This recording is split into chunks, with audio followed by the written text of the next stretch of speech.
No, okay, yeah. So my friend Darwin Johnson comes from a family of computer scientists and computer engineers. He's black, and he's a computer scientist too.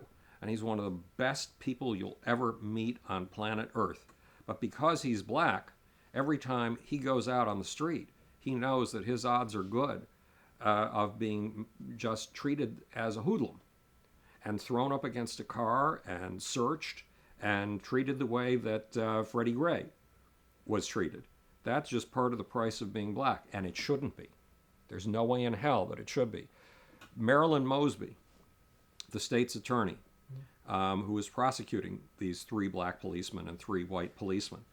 Marilyn Mosby, even though her grandfather was a policeman, her father was a policeman, and she ultimately went to Boston College, she grew up in Boston.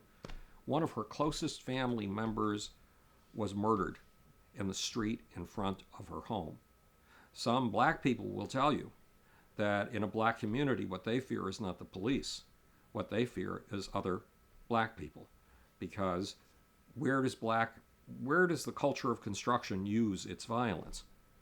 Not on white people, on other black people, which makes black neighborhoods look. When I was a garbage man in Buffalo, New York, in something like 1962 or 1963, and my beat was the black neighborhood.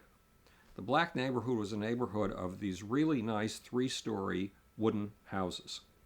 And you would see, and they had front space for a lawn and back space for a lawn and side spaces for gardens. They were really nice. But there was a radical difference between the homes on just one block. You would see a beautifully painted white house with a great lawn, great backyard, and great gardens on either side of the house. But it would be surrounded by a chain link fence. And behind that chain link fence, there would be an attack dog, a German Shepherd, trained to tear intruders to pieces. Why? Because the building next door was identical, exactly the same building, but it hadn't been painted in 50 years. The boards were graying and the boards were falling apart. There was no front lawn because nobody had planted a front lawn. But the people on the second floor obviously felt that the way to get rid of their garbage was to throw it out the window on what should have been a front lawn or a back lawn. That's the culture of destruction right next door to the culture of construction. The reason that those people with the white house and had the fence and the guard dog was to guard against the people next door. Now, eventually, in those days, there was redlining, meaning that a bank wouldn't give you a mortgage to buy a house if you were black unless it was in the black ghetto. You could not move out of the ghetto. That's why these potentially middle-class families were forced to live next to slum-creating families, slum-making families. But once red lines were dropped in the 60s and banks had to give loans, they couldn't do that prejudicial lending anymore. The middle-class folks started moving out of the ghetto. The people in the culture of construction started moving out of the ghetto.